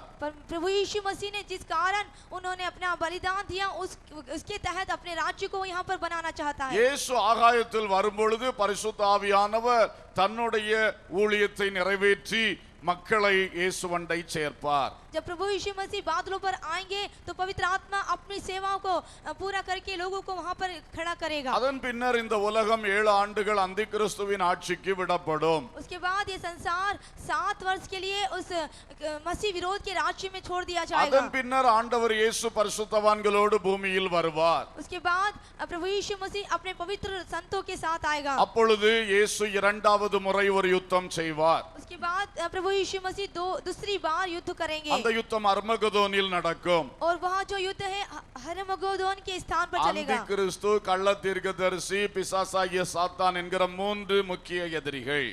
मसीह विरोधी, झूठा भविष्यद्वक्ता और वह अजगर, यह 3 मिलकर கல்வாரி சிலுவையில் ஜெயித்தவர் அர்மகதோனிலும் ஜெயிப்பார். जिसने क्रूस पर जय ली वो ही उस हर्मगिदोन में भी जय पाएगा। அந்த யுத்தம் ஜெயித்தவுடனே उस युद्ध के जय के दौरान இயேசு கிறிஸ்துவின் ராஜ்யம் பூமியிலே ஸ்தாபிக்கப்படும். प्रभु यीशु मसीह का राज्य इस पृथ्वी पर स्थापित किया जाएगा। குமாரனுடைய ராஜ்யம் पुत्र का राज्य 1000 ஆண்டுகள் அது நடைபெறும். वो 1000 वर्ष तक के चलेगा। வெளிப்படுத்தல் 20, 4 மற்றும் 6 ஆகிய வசனங்களின் இறுதி பகுதிகளில் அதை படிக்க முடியும். प्रकाशित वाक्य उसका 20वां अध्याय 4 के वचन के अंतिम पदों में हम इसको पढ़ सकते हैं। அவர்கள் உயிர்த்து கிறிஸ்துவுடனே கூட 1000 வருஷம் அரசாண்டார்கள் என்று எழுதப்பட்டிருக்கிறது. वहाँ लिखा है कि वे जीवित होकर मसीह के साथ 1000 वर्ष तक राज्य करते रहे। ஆகவே நன்றாய் கவனியுங்கள், इसलिए आप ध्यान दीजिए, பரிசுத்த ஆவிக்கு ஒரு ஆளுகை காலம், पवित्र आत्मा का राज्य करने का एक समय, அடுத்தது குமாரனாகிய இயேசுவுக்கு ஒரு ஆளுகை காலம். और उसके बाद प्रभु यीशु मसीह के राज्य का एक समय। அது முடியும் பொழுது उसके अंत होने पर திரும்ப ஒரு யுத்தம் உண்டாகும். फिर से एक युद्ध होगा, அது எருசலேம் யுத்தம். वो है यरूशलेम का युद्ध. அந்த யுத்தம் உண்டாகும் பொழுது जब वह युद्ध होगा, இயேசு பூமியிலே இருப்பார். यीशु इस पृथ्वी पर रहेंगे, எருசலேமிலிருந்து அரசாட்சி செய்து கொண்டிருப்பார். वो यरूशलेम से लेकर राज्य करेंगे. பரிசுத்தவான்களுடைய பாளையம், पवित्र लोगों के उस அதாவது நம்முடைய கூட்டம், पवित्र लोगों का उस छावनी அவரோடு கூட இருப்போம். उसकी छावनी में वो लोग रहेंगे. அப்பொழுது இந்த சாத்தான் 1000 வருஷ சிறையிருப்பிலிருந்து மறுபடி விடுதலை அடைந்தவன், जो ये उस समय ये जो शैतान फिर से छुटकारा दिया जाएगा, கோகு மாகோகு என்கிற கூட்டங்களை முன்னிறுத்தி கடற்கரை மணலத்தனையாய் ஜனங்களை கூட்டி எருசலேமை வளைந்து கொள்ளுவான். गोग और मगोग के स्थान को सामने रखते हुए रेत के समान बहुत से लोगों को अपनी ओर खींच लेगा. இப்பொழுது இயேசு கிறிஸ்து மூன்றாவது யுத்தம் செய்வார். इस समय प्रभु यीशु मसीह तीसरे युद्ध को करेंगे. அந்த யுத்தம் சாத்தானுக்கு விரோதமான யுத்தம். वो युद्ध शैतान के विरोध में होगा. அவனோடு வந்த அந்த கடற்கரை மணலத்தனை ஜனங்களுக்கு விரோதமான யுத்தம். उसके साथ जो आए हुए रेत के समान समुद्र के रेत के समान लोगों के அந்த साथ யுத்தத்தை இயேசு ஜெயிப்பார். उस युद्ध को यीशु जीत लेंगे. அந்த யுத்தம் ஜெயித்த பிற்பாடு उस युद्ध के जीतने के बाद மனுக்குலம் என்கிற ப்ராஜெக்ட் திட்டத்திற்கு ஒரு முடிவு வரும். ये जो मनुष्य है उसकी ये जो योजना है उस समय खत्म हो जाएगी. வெள்ளை சிங்காசன நியாய தீர்ப்பு நடைபெறும். श्वेत सिंहासन का राज्य वहां पर स्थापित होगा. மனிதனுக்காய் உண்டாக்கப்பட்ட புதுப்பிக்கப்பட்ட இந்த பூமி முற்றிலும் அழிக்கப்படும். ये जो मनुष्य के लिए बनाई गई है पृथ्वी पूरी तरह से नाश की जाएगी. புதிய வானம் புதிய பூமி नया உண்டாகும். नया आकाश और नई पृथ्वी बनाई புதிய जाएगी. எருசலேம் என்று இந்த மனுக்குலத்தின் திட்டத்தில் ஜெயம் பெற்றவர்கள் வாழுகின்ற மோட்ச பட்டணம் பரலோகத்திலிருந்து இறங்கி வரும். और जो नए लोगों के लिए नए यरूशलेम में बनाई जाने वाली यो योजना स्वर्ग से नीचे उतर कर आएगी. இப்படி ஒரு சம்பவம் நடைபெறும் பொழுது इस तरह की घटना चलते समय 1 கொரிந்தியர் 15ஆம் அதிகாரம் 24ஆம் வசனம் வாசிக்கலாம். पहला कुरिन्थियों 15वां अध्याय 24वां वचन. 1 கொரிந்தியர் 15:24. அதன் பின்பு முடிவு உண்டாகும். அப்பொழுது அவர் சகல துரைத்தனத்தையும் சகல அதிகாரத்தையும் வல்லமையையும் பரிகரித்து தேவனும் பிதாவுமா இருக்கிறவருக்கு ராஜ்யத்தை ஒப்பு கொடுப்பார். இயேசு கிறிஸ்து இந்த மனுக்குலத்தின் திட்டம் நிறைவேறின உடனே பிதாவானவருடைய கையில் ராஜ்யத்தை ஒப்பு கொடுப்பார். प्रभु यीशु मसीह इस मनुष्य की राज्य की जो योजना समाप्त होते समय उस राज्य को पिता के हाथ में सौंप देंगे. அது எதை காட்டுகிறது? यह किसको बताता है? ஏற்கனவே சதாகாலங்களிலும் அவர் அரசாட்சி செய்து கொண்டே இருக்கிறார். इसके पहले वो युगानुयुग राज्य करता आ रहा இந்த है. பூமியிலே மனுக்குலம் என்ற திட்டத்தை தொடங்கினார். इस पृथ्वी पर उसने मनुष्य की योजना को प्रारंभ அந்த திட்டத்தில் பரிசுத்த ஆவிக்கு ஒரு ஆளுகை காலம், उस योजना में पवित्र आत्मा का राज्य का एक समय, குமாரனாய் இயேசுவுக்கு ஒரு ஆளுகை காலம். पुत्र प्रभु यीशु मसीह का एक राज्य का அது समय. முடியும் பொழுது அப்படியே மறுபடியும் பிதாவின் கையில் எல்லாம் ஒப்பு கொடுக்கப்படுகிறது. और वो खत्म होते ही वो सब कुछ पिता के हाथों में सौंपा जाता है. அவருடைய நித்திய ராஜ்யம் சதாகால ராஜ்யம் தொடர்கின்றது. उसका अनंत का राज्य सनातन राज्य प्रारंभ होता है. இந்த மூன்று ஆள் தத்துவங்களை உடைய தேவனுக்கு इस तीन व्यक्तियों से जुड़े हुए परमेश्वर को மனுக்குலத்தின் மேல் மூன்று பிரத்யேக ஆளுகைகள் இருக்கிறதை நான் உங்களுக்கு சொன்னேன். वैसे ही मनुष्य के ऊपर तीन प्रकार का राज्य है, मैंने जैसा बताया. அல்லேலூயா. हालेलुया. இவைகள் நம்முடைய தேவனை குறித்து வேதத்தின் அடிப்படையில் அறிகின்ற ஒரு முயற்சி தான். यह सभी इसलिए कि हम अपने परमेश्वर को जानने की एक कोशिश. அதுக்கு தான் இன்றைய பிரசங்கம். आज का संदेश यही है. அல்லேலூயா. हालेलुया. ஆகவே தேவனுடைய ஆளுகை, तो परमेश्वर का राज्य. இயேசு இந்த மனுக்குலத்துக்காக 3 யுத்தங்கள் செய்கிறார். यीशु इस मनुष्य के लिए तीन प्रकार के युद्ध को ஒன்று करते हैं. கல்வாரி யுத்தம், पहला है क्रूस पर युद्ध. தனியாக சாத்தானை சந்தித்தார். उसने अकेले व्यक्तिगत रूप से उस युद्ध शैतान தன்னுடைய से मिला. இரத்தத்தினாலே ஜெயமெடுத்தார். अपने लहू से उसने जय को हासिल किया. அல்லேலூயா. हालेलुया. தொடர்ந்து பரிசுத்த ஆவியின் ராஜ்யத்தை ஸ்தாபித்தார். उसके बाद तुरंत पवित्र आत्मा के राज्य को स्थापित இனி किया. நடக்க போறது அர்மகதோன் யுத்தம். अब जो चलने वाला वो हरिमगोन का அதில் युद्ध. அந்த அந்திகிறிஸ்து கள்ள தீர்க்கதரிசி சாத்தான் மற்றும் அவர்களுடைய கூட்டத்தாராகிய சத்துருக்களை சந்திப்பார். वहाँ पर मसीह विरोधी और झूठा भविष्यद्वक्ता और उस अजगर को वहाँ पर मिलेगा. தன்னுடைய வாயின் பட்டயத்தினால் ஜெயம் எடுப்பார். वह अपने मुंह की तलवार से वहाँ पर उनसे जय लेगा. மூன்றாவது யுத்தம் எருசலேம் யுத்தம். तीसरा जो युद्ध है वो यरूशलेम का युद्ध. சாத்தானையும் அவனோடு திரண்டு வந்த மக்களையும் சந்திப்பார். शैतान को और उसके साथ आए हुए लोगों को वहाँ पर मिलेगा. அந்த யுத்தம் பரலோகத்திலிருந்து அக்கினி இறங்கி அந்த யுத்தம் ஜெயிக்கப்படும். उस युद्ध में स्वर्ग से अग्नि गिरकर आग गिरकर उसको भस्म करेगी। இரத்தத்தால் ஜெயித்தவர், और लहू से जय लेने वाला, வாயின் பட்டயமாகிய வார்த்தையால் ஜெயிக்க போகிறவர், अपने मुंह रूपी तलवार से जीतने वाला, அக்கினியினால் ஜெயிக்க போகிறவர். वो आग से जय लेने जा रहा है। 3 யுத்தங்களை இயேசு ஜெயிப்பார். 3 युद्धों को प्रभु यीशु जीतेंगे। கல்வாரி யுத்தம், क्रूस का युद्ध, அர்மகதோன் யுத்தம், हरिमगुदोन का युद्ध எருசலேம் யுத்தம். और यरूशलेम का युद्ध। அல்லேலூயா. हालेलुया। முதல் கல்வாரி யுத்தம் முடித்த உடனே பரிசுத்த ஆவியின் ராஜ்யம். पहला जो क्रूस के युद्ध को समाप्त करते ही पवित्र आत्मा का राज्य। அர்மகதோன் யுத்தம் முடித்த உடனே இயேசு கிறிஸ்துவின் ராஜ்யம். हरिमगदोन का युद्ध समाप्त होते ही यीशु मसीह का राज्य। எருசலேம் யுத்தம் முடிந்த உடனே மறுபடியும் பிதாவின் சதாகால ராஜ்யம். और यरूशलेम के युद्ध के बाद फिर से पिता का सदा युगानुयुग का राज्य। அல்லேலூயா. हालेलुया। அல்லேலூயா. हालेलुया। நான்காவதாக चौथी बात, 3 கிரியைகள். 3 काम। மூவருடைய கிரியைகளை நாம் பார்க்கிறோம். तीनों के कार्यों के बारे में हम जानते हैं। अनेक கிரியைகள் தனித்தனியாய் செய்வதை பைபிள் சொல்லுகிறது.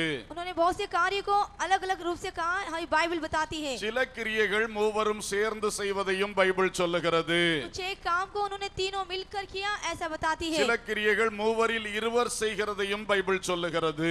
कुछ एक क्रियाओं को तीनों में से एक ने किया ऐसा कहा गया ஆகவே है। கிரியைகளில் வித்தியாசங்கள் இருக்கின்றது. उनकी क्रियाओं में कुछ अंतर है। பொதுவாக आमतौर पर பிதாவானவர் சிருஷ்டிகரான தெய்வம். जो हमारा परमेश्वर है वो सृष्टि को रचने वाला, சிருஷ்டிக்கும் கிரியை. उसकी सृष्टि के काम। ஆதியாகமம் 1:1, उत्पत्ति 1:1, ஆதியிலே தேவன் வானத்தையும் பூமியையும் சிருஷ்டித்தார். आदि में परमेश्वर ने आकाश और पृथ्वी की सृष्टि की। எல்லாவற்றையும் சிருஷ்டித்தவர் அவரே. सभी को सृष्टि करने वाला वही है। ஆனால் எபிரேயரிலும் கொலோசையரிலும் நாம் தெளிவாக படிக்கின்றோம். इब्रानियों और कुलूसियों में साफ रीति से पढ़ते हैं, அவர் இயேசுவுக்காக எல்லாவற்றையும் சிருஷ்டித்தார். उसने यीशु मसीह के लिए सब बातों की सृष्टि தன்னுடைய की। குமாரன் மூலமாக சிருஷ்டித்தார். यीशु के द्वारा सृष्टि की, குமாரனுக்காக சிருஷ்டித்தார். यीशु के लिए की, குமாரனுக்காக, यीशु के लिए, குமாரன் மூலமாக, यीशु के द्वारा, குமாரன் மூலமாக, यीशु के द्वारा, குமாரனுக்காக, यीशु के लिए, குமாரனை கொண்டு சிருஷ்டித்தார். यीशु के साथ इस बात की रचना की। ஆனால் சிருஷ்டித்தவர் அவர் என்கிறது அந்த வார்த்தையிலே தெளிவாய் வெளிப்படுகிறது. तो सृष्टि करने वाला केवल वही है, ये साफ रीति से बताया। சிருஷ்டிப்பின் கிரியை தேவன் பிதாவானவர் செய்கிறார். तो सृष्टि के कार्य है वो पिता करते हैं। குமாரனாகிய இயேசுவுக்கு ஒரு முக்கிய கிரியை உண்டு. पुत्र जो प्रभु यीशु मसीह है उसके विशेष काम है। யோவான் 1:29 படிக்கிறோம். यूहन्ना 1 और उसके 29 அவர் वचन में உலக ரட்சகர். वह संसार का उद्धार करता है, ரட்சிக்கிற கிரியை. उद्धार की कार्य, சேவியர், ரட்சகர். वो हमारा उद्धार करता है। அவர் अनेक கிரியைகளை செய்கிறார். और बहुत सी काम को करता है। அது குமாரனுடைய முக்கிய கிரியை ரட்சிக்கிற கிரியை. तो इस पुत्र का जो पहला काम, मुख्य काम है वो है उद्धार करने का। பரிசுத்த ஆவியானுடைய முக்கிய கிரியை पवित्र आत्मा का मुख्य काम, செய்து முடிக்கும் கிரியை, काम को पूरा करने का काम, நிறைவேற்றும் கிரியை. पूरा करने का काम। அல்லேலூயா. हालेलुया। இயேசு சிலுவையில் செய்ததை यीशु ने जो क्रूस पर किया, முற்றுமுடிய செய்து முடிக்கும் பணி பரிசுத்த ஆவியானவருடையது. उसको पूरी तरह से कर देने का काम पवित्र आत्मा का था। யோவான் 16:13 படிக்கிறோம். यूहन्ना 16 और 13 में हम पढ़ते हैं, அவர் வந்து சகல சத்தியத்திலும் உங்களை நடத்துவார். वो आकर सत्य का आत्मा आएगा, सत्य के मार्ग நான் को சொன்னதை चलाएगा। உங்களுக்கு நினைப்பூட்டுவார். जो मैंने कहा है वो तुम्हें स्मरण दिलाएगा, என்னை மேன்மைப்படுத்தி காட்டுவார் वो मेरी बड़ाई करते हुए कहेगा, என்று இயேசு கிறிஸ்து கூறினார். ऐसा यीशु ने कहा। எபேசியர் 4:30 பார்க்கிறோம். इफिसियों 4 और 30 में कहते हैं, நீங்கள் மீட்கப்படும் நாளுக்கென்று முத்திரையாக பெற்ற தேவனுடைய பரிசுத்த ஆவி. और तुमने छुटकारे के समय में पाई हुई उस मोहर का पवित्र आत्मा। ஆகவே இயேசு தொடங்கின மீட்பின் கிரியையை செய்து முடிக்கிறவர் பரிசுத்த ஆவியானவர். तो जो परमेश्वर ने उद्धार की क्रिया को किया, उसको पूरा करने का काम पवित्र आत्मा का அதை है। இன்றைக்கு அவர் செய்து கொண்டே இருக்கிறார். इन दिनों वो करता आ रहा है। அல்லேலூயா. हालेलुया। சிருஷ்டிப்பிலே इस सृष्टि में மூவரும் வெளிப்பட்டது நமக்கு தெரிகிறது. वो तीनों प्रकट होते हैं, हम देखते हैं। ஆதியாகமம் 1:1 उत्पत्ति 1 और 1, எலோஹிம் என்ற வார்த்தை एलोहिम का शब्द பன்மைத்தன்மையுடன் பயன்படுத்தப்பட்டதை ஏற்கனவே சொன்னேன். वो अपने आप को उपयोग किया करता है, मैंने पहले कहा। முதல் 3 வசனங்களை நீங்கள் படித்து பார்க்கும் பொழுது पहले 3 वचन जब आप पढ़ते हैं, வெளிச்சம் உண்டாக கடவது, और उजाला हो जा, ஒரு கட்டளை. एक आज्ञा, அந்த கட்டளையிலிருந்து தான் கிரியைகள் உண்டாகிறது. उस आज्ञा में से ही काम शुरू அந்த होता है। கட்டளையை சொல்லுகிறவர் தேவன் பிதாவானவர். ये जो आज्ञाओं को देने वाला वो है पिता அவரே परमेश्वर, சிருஷ்டிகர். वो ही सृष्टि करता है। அந்த கட்டளை வார்த்தையாக வெளிப்பட்டது. वो आज्ञा वाणी के द्वारा बाहर आई, அங்கே இயேசு வார்த்தையாக வெளிப்பட்டார். वहाँ पर यीशु शब्द के रूप में प्रकट हुए, அந்த வார்த்தையினால் சிருஷ்டிப்பு நடந்தது. उस शब्द के द्वारा सृष्टि की शुरुआत हुई। ஏற்கனவே சொன்னோம், கிறிஸ்து மூலமாய் கிறிஸ்துவை கொண்டு சிருஷ்டித்தார். मैंने पहले कहा यीशु के द्वारा, यीशु के साथ सृष्टि की, வார்த்தையை கொண்டு சிருஷ்டித்தார். अपने शब्दों के द्वारा उसने सृष्टि की। அப்பொழுது இயேசு அவரோடு வார்த்தையாக இருந்தார். उस समय प्रभु यीशु मसीह शब्द के रूप में पिता के साथ थे। இன்னும் படிக்கிறோம், தேவாவியானவர் ஜலத்தின் மேல் அசைவாடி கொண்டிருந்தார். और पवित्र परमेश्वर का आत्मा जल पर मंडरा रहा था। தேவன் கட்டளையிட, परमेश्वर ने आज्ञा दी, இயேசு வார்த்தையாய் வெளிப்பட, यीशु शब्द के रूप में प्रकट हुए பரிசுத்த ஆவியானவர் செய்து முடிக்கிறார். और पवित्र आत्मा उसको पूरा करते हैं। ஹல்லேலூயா.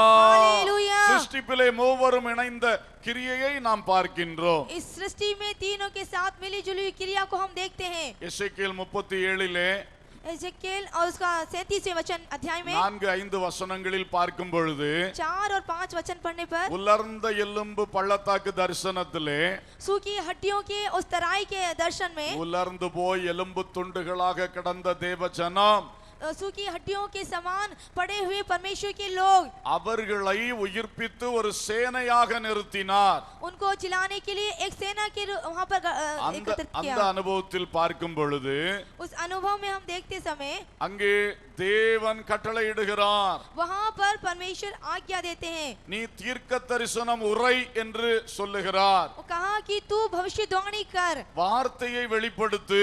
अपनी बातों को वहां पर प्रकट कर। வார்த்தையினால் இயேசு வெளிப்படுகிறார். अपने शब्द के द्वारा यीशु वहां அடுத்து प्रकट होते हैं। சொல்லுகிறார், ஆவியை குறித்து சொல். और उसके बाद वो उस आत्मा अर्थात सांस के बारे में அப்பொழுது कहा है। ஆவியானவர் அங்கே வந்தார். तो वहां पर पवित्र आत्मा आया। மூவரின் கிரியை அங்கே இருக்கிறதை பார்க்கிறோம். तीनों की क्रिया वहां पर है, हम देखते हैं। அல்லேலூயா. हालेलुया। எனவே நமக்குள் உருவாக்கும் கிரியையை அவர் செய்கிறார். तो हम में उत्पन्न करने की क्रिया को प्रारंभ करता நம்மை है, உயிர்ப்பிக்கும் கிரியை அவர் செய்கிறார். हमें जिला देने की क्रिया वो करता है। அதில் 3 நபர்களும் இணைந்து செய்கிறதை நாம் பார்க்கின்றோம். ये तीनों मिलकर यहाँ पर काम करते हैं, हम देखते हैं। அதே வேளையில் இன்னும் சில இடங்களில் उसी समय कुछ एक स्थानों पर இருவர் சேர்ந்து கிரியை செய்ததையும் நான் ஒன்று படிப்பினைக்காய் காட்டும்படி விரும்புகிறேன். दो मिलकर काम करते हैं, मैं आपको बताना चाहता हूँ। பிதாவானவரும் ஆவியானவரும் சேர்ந்து செய்த ஒரு கிரியை. पिता परमेश्वर और पवित्र आत्मा मिलकर करने वाले பல काम, கிரியைகள் இருக்கிறது. बहुत से काम है। ஒன்று எக்ஸாம்பிளுக்காக சொல்லுகிறேன். एक उदाहरण के लिए कहता हूँ, ஏசாயா 48:16 एसायास का 48वां अध्याय 16वां वचन। அங்கே தீர்க்க தரிசனமாய் இயேசுவின் வருகை பற்றி சொல்லி இருக்கிறது. वहाँ पर भविष्यवाणी के बारे में यीशु के कहा गया, கர்த்தராகிய ஆண்டவரும் प्रभु यीशु मसीह, இல்ல, கர்த்தராகிய ஆண்டவரும் பிதாவாகிய தேவனை குறிக்கிறது. கர்த்தராகிய ஆண்டவர் என்கிற வார்த்தை प्रभु परमेश्वर, वहाँ पर परमेश्वर के बारे में कहा गया है। அவருடைய ஆவியும் उसका आत्मा என்னை அனுப்புகிறார். मुझे भेजता है। இந்த வார்த்தையை கவனியுங்கள். यहाँ पर देखिए, இயேசு பேசுவது போன்ற தொனியில் அது இருக்கிறது. जो यीशु बात करते हैं उसकी ध्वनि यहाँ ध्यान देती है। தீர்க்கதரிசியின் வாய் மூலமாய் பேசுகிறார். वो भविष्यवाणी के द्वारा में करता है। கர்த்தராகிய ஆண்டவராகிய அந்த பிதாவானவர், ये जो प्रभु यहोवा है वो ही அவருடைய पिता है। ஆவியாகிய பரிசுத்த ஆவியானவர் उसकी आत्मा ही वो पवित्र आत्मा இருவரும் है। சேர்ந்து वो दोनों मिलकर என்னை அனுப்புகிறார். मुझे भेजता है। எங்கே அனுப்புகிறார்? कहाँ भेजता है? பூமிக்கு इस அனுப்புகிறார். पृथ्वी को भेजता है। அல்லேலூயா. இதே हालेलुया। ஏசாயா மூலம் கர்த்தர் தீர்க்க தரிசனமாய் உரைத்தார். इसी यशायाह के द्वारा भविष्यवाणी कही। ஏசாயா 6:8 படிக்கிறோம். ऐसे 6 और उसके 8 में पढ़ते हैं, யாரை நான் அனுப்புவேன்? किसको मैं भेजूं? யார் நமது காரியமாய் போவான் कौन मेरे कार्य के लिए जाएगा? என்று சொல்லுகிற பிதாவானுடைய சத்தம். ऐसा सुनने के लिए पिता का शब्द, அவரிலிருந்தே, அவர் மடியிலிருந்தே ஒரு சத்தம் வருகிறது. उसकी गोद में से ही एक आवाज आती இதோ है, அடியேன் இருக்கிறேன், என்னை அனுப்பும். कहा कि मैं खड़ा हूँ, मुझे भेज। திருத்துவத்தில் அவர்கள் இருவர் பேசிக்கொள்ளுகிற ஒரு வார்த்தை வெளிப்படுகிறது. तिरिएकता में एक बात कर रहा है, यहाँ पर देखते हैं। அதே போல वैसे ही பிதாவானவருடைய அந்த அந்த அழைப்பின் சத்தத்துக்கு और पिता परमेश्वर की उस बुलाहट के शब्द குமாரனாய் இயேசு கிறிஸ்து அர்ப்பணித்த பொழுது को पुत्र प्रभु यीशु मसीह अर्पण करते समय பிதாவானவரும் ஆவியானவரும் சேர்ந்து இயேசுவை உலகில் அனுப்பினார்கள். पिता परमेश्वर और पवित्र आत्मा मिलकर यीशु को इस पृथ्वी पर भेजते அது हैं। ஏசாயா 48:16 எழுதி और இருக்கிறது. ऐसा 48वां 16वें वचन में लिखा है। இனி இயேசு கிறிஸ்துவும் பரிசுத்த ஆவியானவரும் अब यीशु मसीह और पवित्र आत्मा மத்தேயு 4:1 படிக்கிறோம். मत्ती 4 अध्याय और पहले वचन में पढ़ते हैं। அப்பொழுது இயேசு பிசாசினால் சோதிக்கப்படுவதற்கு ஆவியானவராலே வனாந்தரத்துக்கு கொண்டு போகப்பட்டார். और तब आत्मा यीशु को जंगल में ले गया कि वो इब्लीस से उसकी परीक्षा की जाए। இங்கே இயேசு கிறிஸ்துவும் பரிசுத்த ஆவியானவரும் சேர்ந்து செயல்படும் அனுபவத்தை பார்க்கிறோம். यहाँ पर पवित्र आत्मा और यीशु मिलकर कार्य को करते हैं। அல்லேலூயா. ஹல்லேலூயா. இதுபோல் பல இடங்களில் இயேசுவும் பரிசுத்த ஆவியும் சேர்ந்து கிரியை செய்திருக்கிறதை பார்க்க முடியும். इसी तरह से प्रभु यीशु मसीह और पवित्र आत्मा मिलकर काम करते हैं, हम दूसरे स्थानों पर देख सकते இனி हैं। பிதாவும் குமாரனும் சேர்ந்து अब पिता और पुत्र मिलकर யோவான் 14:16 சொல்லுகிறது. யோहन्ना 14 अध्याय और 16वां वचन कहता है। இயேசு சொல்லுகிறார், यीशु ने कहा, நான் பிதாவை வேண்டிக் கொள்ளுவேன், அப்பொழுது என்றென்றைக்கும் உங்களுடனே கூட இருக்கும்படிக்கு சத்திய ஆவியாகிய வேறொரு தேற்றரவாளனை அவர் உங்களுக்கு தந்தருளுவார். मैं पिता से विनती करूंगा और वह तुम्हें एक और सहायक देगा जो सर्वदा तुम्हारे साथ रहे। 15:26 பார்க்கும்போது 15 और 26 देखते समय பிதாவினிடத்திலிருந்து நான் உங்களுக்கு அனுப்ப போகிறவரும் பிதாவினிடத்திலிருந்து புறப்படுகிறவருமாகிய பரிசுத்த ஆவியான தேற்றரவாளன் வரும்போது அவர் என்னை குறித்து சாட்சி கொடுப்பார் என்று இயேசு கூறினார். यहाँ पर लिखा कि जब वो सहायक आएगा जिसे मैं तुम्हारे पिता की ओर से भेजूंगा, अर्थात सत्य का आत्मा जो पिता की ओर से निकलता है, तुम्हें मेरी गवाही देगा। இந்த வசனங்களில் பார்க்கிறோம், इन वचनों में देखते हैं பிதாவும் குமாரனும் சேர்ந்து பரிசுத்த ஆவியை உலகத்திற்கு அனுப்பினார்கள். पिता और पवित्र आत्मा मिलकर यीशु को इस पृथ्वी पर संसार में भेजते हालेलुया। हैं। हालेलुया। முதலாவது பிதாவும் ஆவியானவரும் சேர்ந்து இயேசுவை அனுப்பினார்கள். पहला पिता और पवित्र आत्मा मिलकर यीशु को संसार में भेजा। அவர் கன்னிகையாகிய மரியாளிடத்திலே வந்து பிறந்தார். वो कुमारी मरियम के से जन्म लिया அப்புறம் அவர் வாழ்ந்து சிலுவையில் அவருடைய ஊழியத்தை நிறைவேற்றிவிட்டு और तब वो जीवन जीकर क्रूस पर अपनी सेवा को समाप्त करने மரித்து के बाद 3ஆம் நாள் உயிரோடு எழுந்து मरने के बाद तीसरे दिन जी उठा அப்புறம் அவர் பரலோகத்துக்கு எழுந்தருளி போனார். और तब वो स्वर्ग में उठा लिए गए। பிதாவானவருடைய வலது பாரிசத்தில் உட்கார்ந்தார். पिता परमेश्वर के दाहिनी और विराजमान हुआ। அப்புறம் பிதாவும் குமாரனும் சேர்ந்து तब पिता और पुत्र मिलकर பரிசுத்த ஆவியை உலகத்துக்கு அனுப்பினார்கள். पवित्र आत्मा को इस संसार में भेजा। அப்போஸ்தலர் 2 படிக்கிறது போல प्रेरितों के काम दूसरे अध्याय में பெந்தெகோஸ்தே என்ற பண்டிகை நாளிலே பரிசுத்த ஆவியானவர் வந்து இறங்கினார். और पेंतेकोस्त के उस पर्व में पवित्र आत्मा नीचे उतर आया। ஆகவே இதிலே பிதா குமாரன் பரிசுத்த ஆவியானுடைய தனித்தனி செயல்பாடுகளும் கூட்டு செயல்பாடுகளும் மிக தெளிவாய் வசனங்களில் காண முடிகின்றது. तो इन वचनों में इन तीनों व्यक्तियों की जो कार्य है एक मिलकर और तीनों मिलकर के कार्य को भी हम देखते हैं। அல்லேலூயா. हालेलुया। ஆனால் எல்லா கிரியைகளிலும் அவர்கள் ஒரு மனமாய் நிற்கிறவர்கள். और लेकिन सभी कामों में ये तीनों एक मन होकर खड़े थे। நாம் பிரித்து பிரித்து படிக்க வேண்டும் என்று கட்டாயம் இல்லை. हम इनको अलग अलग करके पढ़े ये ஆனால் நாம் இன்று இந்த சப்ஜெக்ட் படிக்கிறதுனால இவைகளை பிரித்து பிரித்து நாம் பார்க்கின்றோம். लेकिन आज हम इस विषय को पढ़ रहे हैं इसलिए इसको अलग करके हम पढ़ रहे हैं। நம்முடைய தேவனை குறித்து ஒரு அறிவு வருவதற்காக हमें अपने परमेश्वर की एक समझ होने के कारण இன்னும் 2 வசனங்கள் இந்த காரியத்தில் சொல்லுகிறேன். 2 वचन कहना चाहता हूँ। 1 கொரிந்தியர் 12ஆம் அதிகாரம் पहला कुरिन्थियों 12वां अध्याय 4 முதல் 6 வரை நீங்கள் படிக்கும் பொழுது 4 से लेकर 6 तक के 3 பேரையும் எழுதியிருக்கிறதை பார்க்க முடியும். 3 नाम यहाँ पर लिखे गए हैं। 6ஆம் வசனம் பாருங்க. 6वां वचन देखिए। எல்லாருக்குள்ளும் எல்லாவற்றையும் அதாவது எல்லா கிரியைகளையும் நடப்பிக்கிற தேவன் பிதாவானவர். जो सब में हर प्रकार का प्रभाव उत्पन्न करता है। பவுல் சொல்லுகிறார் சகல கண்ட்ரோலும் அவர் கையிலே. सभी प्रकार का कंट्रोल उसके हाथ में। அவர் சித்தப்படி எல்லாமே நடக்கும். उसकी इच्छा अनुसार सब कुछ चलता है। குமாரனும் உலகத்தில் இருக்கும் பொழுது சொன்னார், பிதாவானவர் செய்ய நான் காண்பது எதுவோ அதையே நான் செய்கிறேனே ஒழிய சுயமாய் ஒன்றும் செய்யவில்லை என்று சொன்னார். जब पुत्र प्रभु यीशु मसीह संसार में था कि जो मैं पिता की ओर से देखता हूँ, सुनता हूँ, वही करता हूँ, मैं अपने आप से कुछ नहीं करता। என்னை அனுப்பினவர் என்னிலும் பெரியவராய் இருக்கிறார் என்று இயேசு கூறினார். उसने ये बताया कि जिसने मुझे भेजा है वो मुझसे बढ़कर है। இங்கே பிதாவானவரை பவுல் 6ஆம் வசனத்திலே தெளிவாய் எழுதி காண்பித்திருக்கிறார். यहाँ पर पौलुस ने 6ठे वचन में परमेश्वर को साफ रीति से जाहिर किया है। 5ஆம் வசனம் பார்க்கும் பொழுது 5वें वचन में ஊழியங்களை நடப்பிக்கிறவராக கர்த்தராகிய இயேசுவை காண்பிக்கிறார். सेवा को करने के लिए प्रभु यीशु मसीह को बताया। ஊழியங்களில் வித்தியாசம் உண்டு, ஆனால் கர்த்தர் ஒருவரே. उसने कहा कि सेवा भी कई प्रकार की है, परंतु प्रभु एक ही है। இயேசு கிறிஸ்து எல்லாவித ஊழியங்களை நடப்பிக்கிறவராய் அங்கே வெளிப்படுத்தப்படுகிறார். प्रभु यीशु मसीह सेवा को चलाने के लिए यहाँ पर प्रकट किया गया है। 4ஆம் வசனத்திலே 4वें वचन में வரங்களில் வித்தியாசம் உண்டு, ஆவியானவர் ஒருவரே.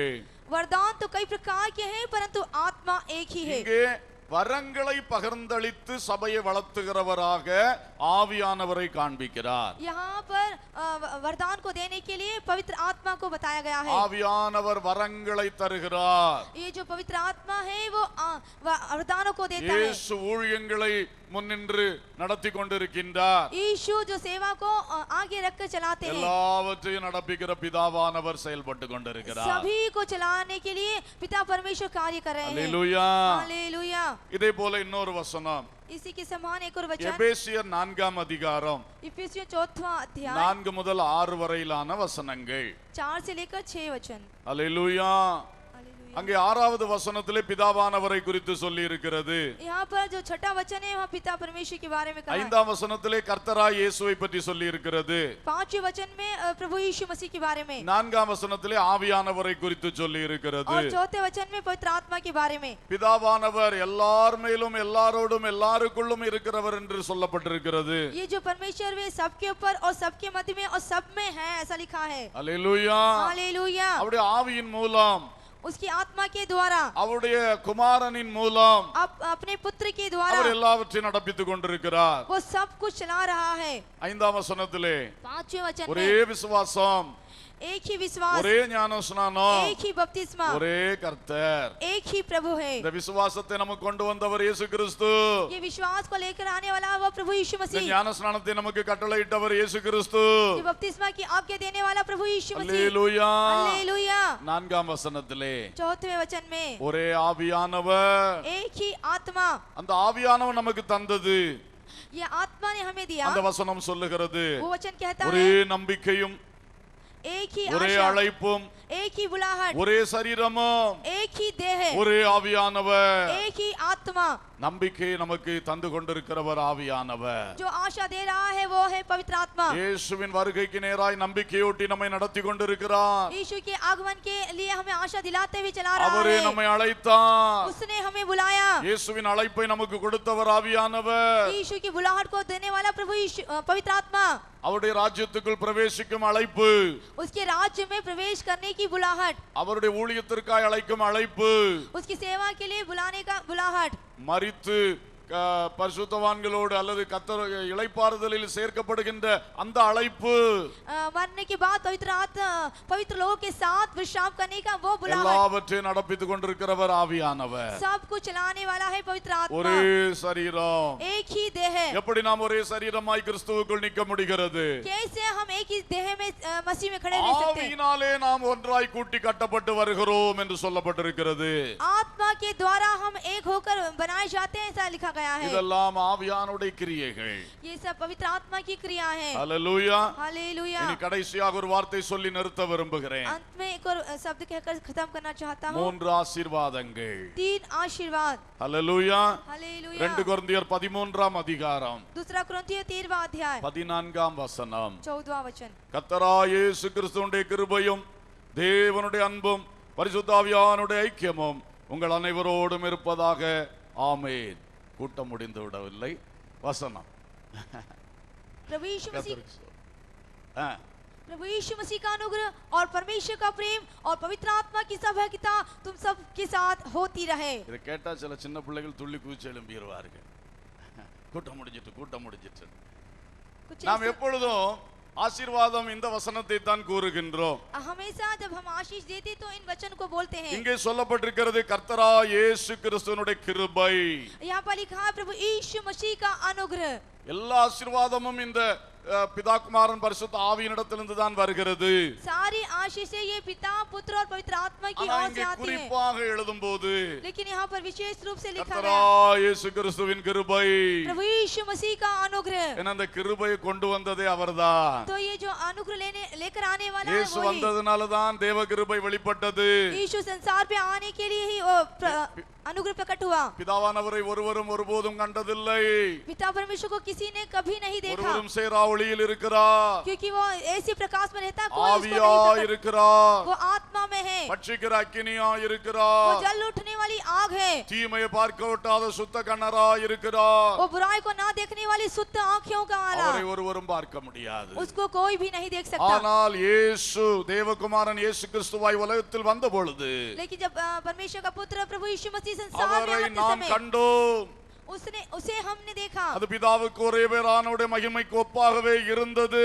वह पिता के एकलौते पुत्र के समान था। இயேசு சொன்னார், என்னை கண்டவன் பிதாவை கண்டார். यीशु ने कहा, जिसने मुझे देखा वो उसने தேவனை पिता को देखा। தேவனை காணச் செய்த மகா பெரிய கிருபை. और पिता को देखने का एक बड़ा महान अनुग्रह। அல்லேலூயா. हालेलुया। அதான் கிருபை. यही अनुग्रह। தேவன் பக்கத்துல போக முடியாது. परमेश्वर के निकट भी हम नहीं जा தேவனோடு सकते, பேச முடியாது. उससे बात नहीं कर सकते। தேவனோடு பேசணும்னா ஆசரிப்பு கூடாரத்துல எத்தனை முறைமைகள் இருந்தது பார்த்தீர்களா? यदि परमेश्वर से बात करना है तो मिलाप वाले तंबे में कितनी विधियां थी। ஆனால் இயேசு சிலுவையில் மரித்து लेकिन यीशु उस क्रूस पर मरने के बाद எல்லாரும் கிருபாசன தண்டையில் வாருங்கள். सभी उस अनुग्रह के सिंहासन के निकट आओ। கிருபாசனம் எங்கே இருக்கிறது? ये अनुग्रह का सिंहासन कहाँ है? ஆசரிப்பு கூடாரத்தினுடைய மகா பரிசுத்த ஸ்தலத்துக்குள் இருக்கிறது.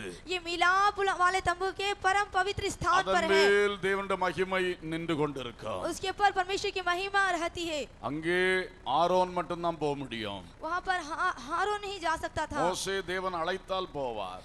मूसा केवल जब परमेश्वर बुलाते வேறு थे யாரும் போக முடியாது. उसके अलावा कोई नहीं जा सकता था। ஆனால் இப்பொழுது இயேசு வந்து लेकिन यीशु आकर அந்த கிருபாசன தண்டை எல்லாரும் வாருங்கள். उस अनुग्रह के सिंहासन के निकट सभी இந்த आइए। கிருபை நமக்கு தந்தவர் இயேசு. इस अनुग्रह को देने वाला हमारा प्रभु यीशु அல்லேலூயா. मसीह। हालेलुया। தேவனுடைய எல்லா ஆசீர்வாதங்களை அனுபவிக்க இயேசுதான் வழி திறந்து தந்தார். प्रभु परमेश्वर की सारी आशीषों का अनुभव करने के लिए हमें यीशु ने ही दिया। தேவனோடு பேச இயேசு வழி திறந்து தந்தார். परमेश्वर से बात करें यह मार्ग यीशु ने खोला। தேவனை அப்பா என்று கூப்பிட வழி திறந்து தந்தார்.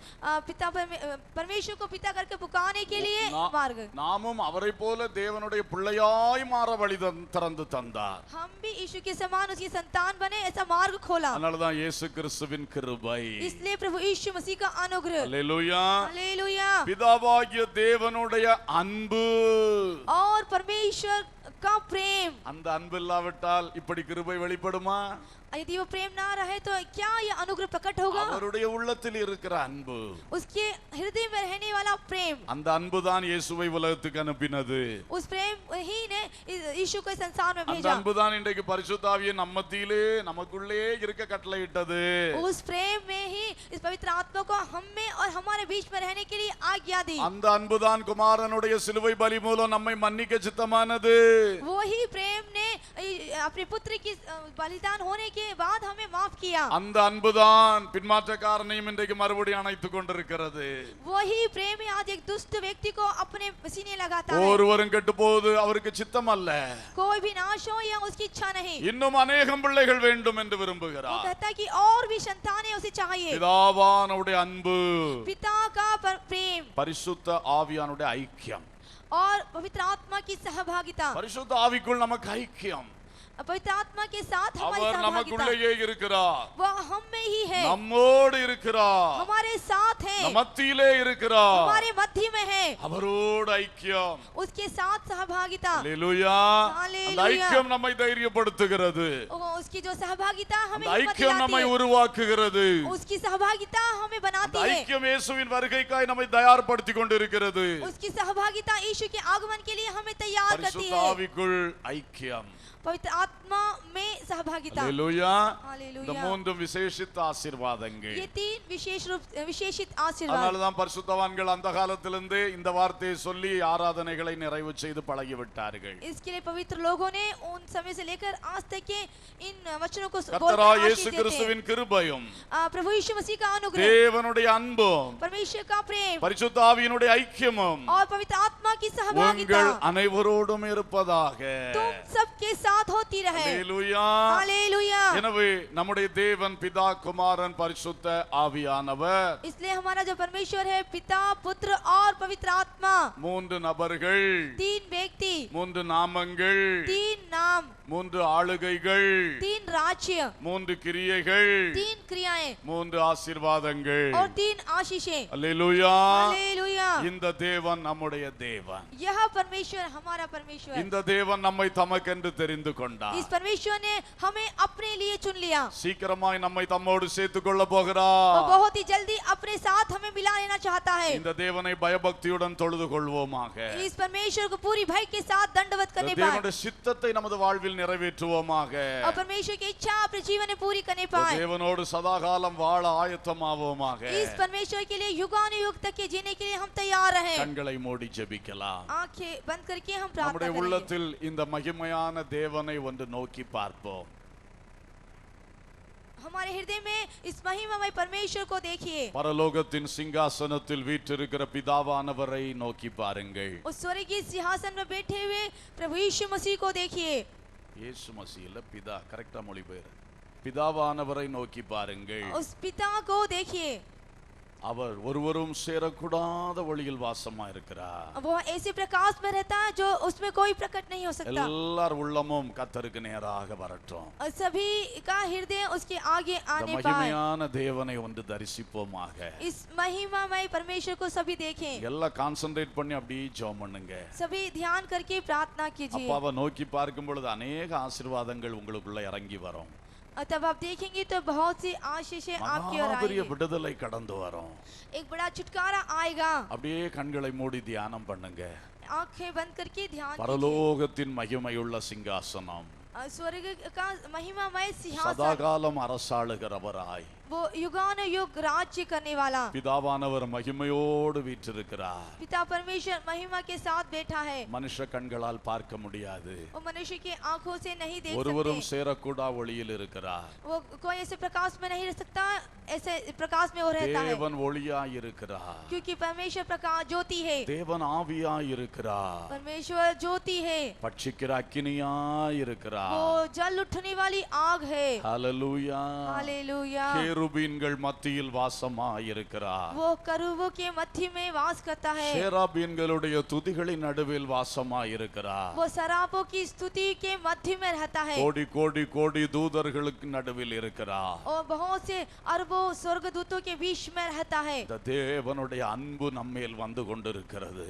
यह परमेश्वर का प्रेम हम पर उतर रहा है। அவர் சத்துருவுக்கு பட்சிக்கிற அக்கினி. वो शत्रु को जला देने वाली आग। இந்த மகா பயங்கரமான தெய்வமோ நமக்கு அன்பை ஊற்றி கொண்டிருக்கிறார். इतने महान भयंकर परमेश्वर अपना प्रेम हम पर प्रकट करता है। ஹல்லேலூயா. हालेलुया। அந்த அன்பு நம்மை வந்தடைய காரணம் और वह प्रेम हम पर ठहरने का कारण, கொஞ்சம் அவருடைய வலது பாரிசத்துல திரும்பி பாருங்க.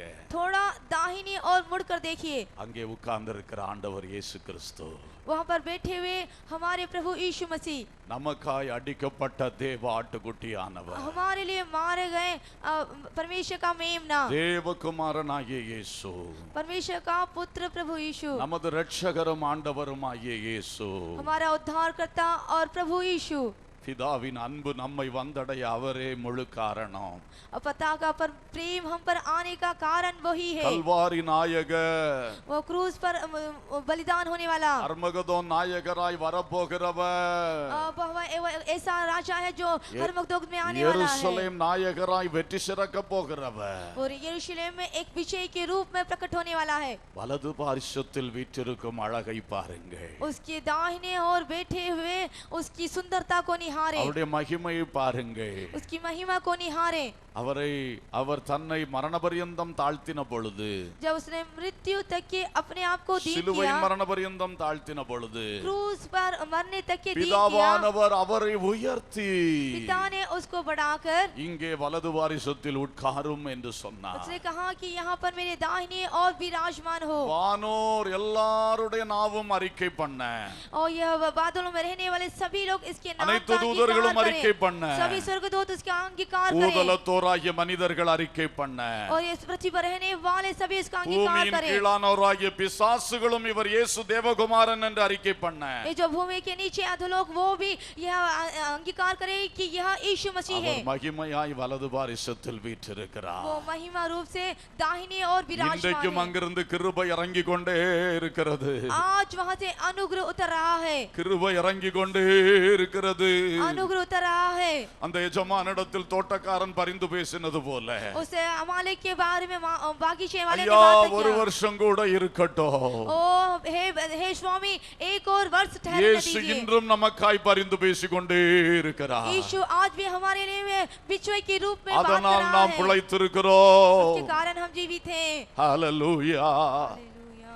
நமக்குள்ளே பரிசுத்த ஆவி இருக்கிறார். हमारे अंदर पवित्र आत्मा है. இந்த பூமி முழுவதிலும் கிரியை செய்து கொண்டே இருக்கிறார். इस पृथ्वी पर पूरी तरह से वो काम कर रहा है. பிதாவினிடத்திலிருந்து புறப்பட்டு வருகிறவர், वो पिता की ओर से आने वाला, ஜீவநதியாய் வருகிறவர், वो जीवन की नदियां के समान आने वाला. ஹalleluya.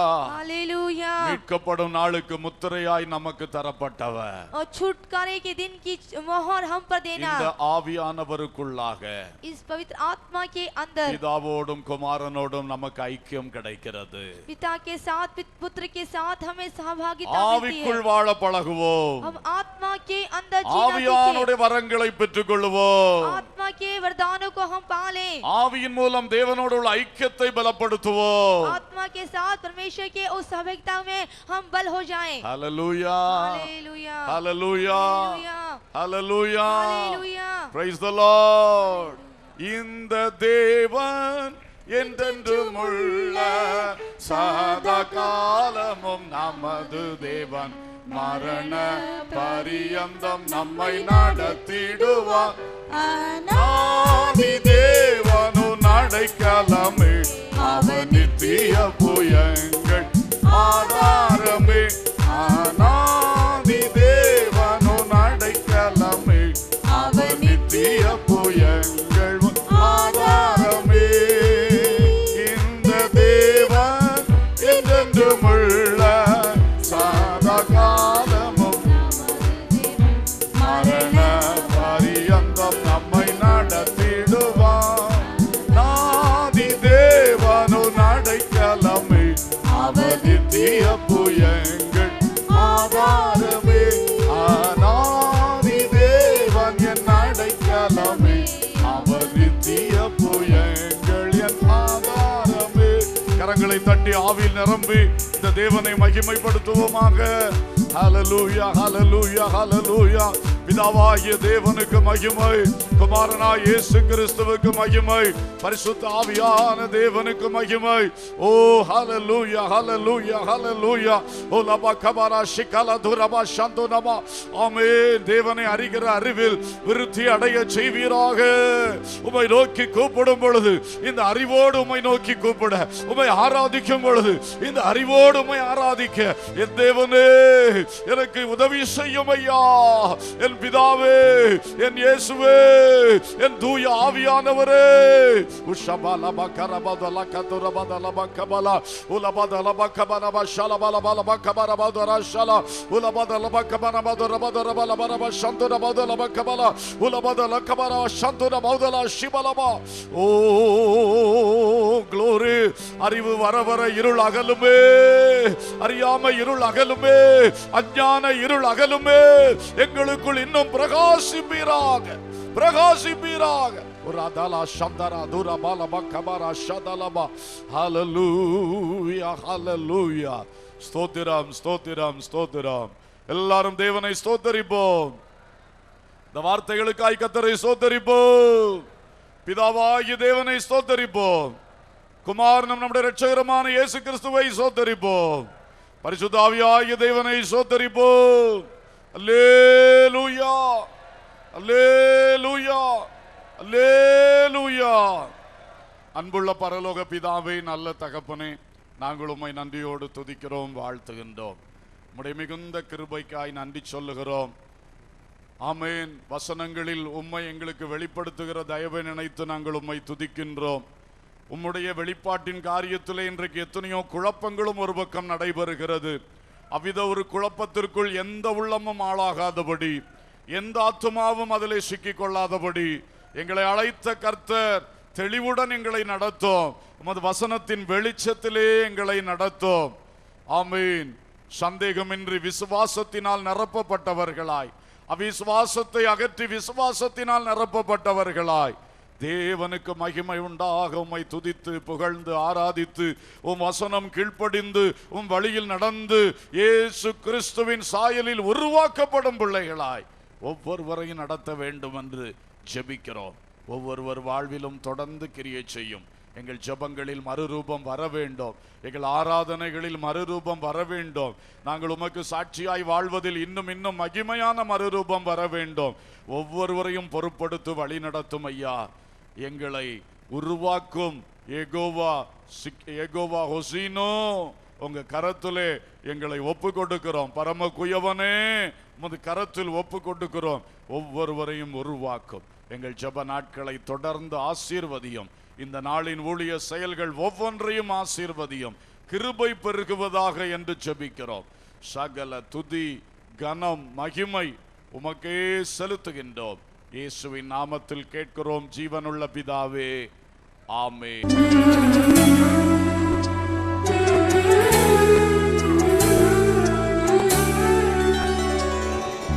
அனைத்தையும் செய்து முடிக்கும் ஆற்றல் உள்ளவரே, நீர் நினைத்தது ஒரு நாளும் தடைபடாதையா.